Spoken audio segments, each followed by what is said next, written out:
signers voted for independence. How many of you ever seen that incredible series, John Adams? Okay. Remember, at the very end, they show him the very famous painting of the signing of the Declaration. And any artist has been there. You know, the artist is like proud. He's made this painting, which actually hangs in the rotunda today. And John Adams is a very old man, now in his 80s, stares at it and says, it's not right at all.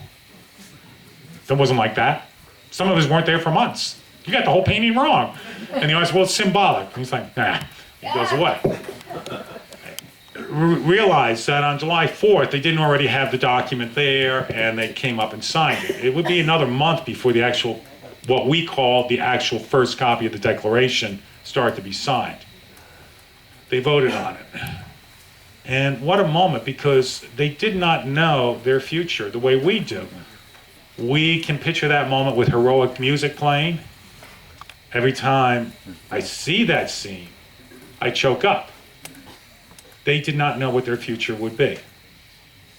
But remember what was said about pledging our lives, our fortunes, and our sacred honor, which sounds great. But remember also what Benjamin Franklin supposedly said, that either we'll all hang together or we'll all hang separately for signing this.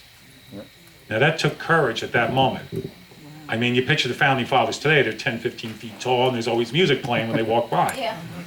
These were people like us who had the guts to stand up and say, I would rather die than submit to one more day of tyranny.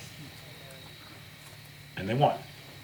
Now, when Robin and I were at the Glenn Beck event last month, the comment that somebody said that hit me the hardest was, we live in the most blessed and fortunate of times. We look, though, to our revolutionary forefathers. And down deep, how many of us would give a lot if told, listen, they need you there, we can send you back to that time, to actually have stood with them and say, okay, I will pledge my life and my sacred honor and everything I have, but I will stand for what is right. And we see them today as heroes, and what was being said was, that is our generation now. We are the generation that will replicate what the Founding Fathers did. So I'm going to say two things then in conclusion. To me, that means that whenever you go to a military cemetery, you should say to yourself that these dead shall not have died in vain. Do you remember the rest of it? That we here highly resolve that these dead shall not have died in vain. That this government shall have a new birth of freedom. And that government of the people, by the people, for the people, shall not perish from this earth. That's your responsibility.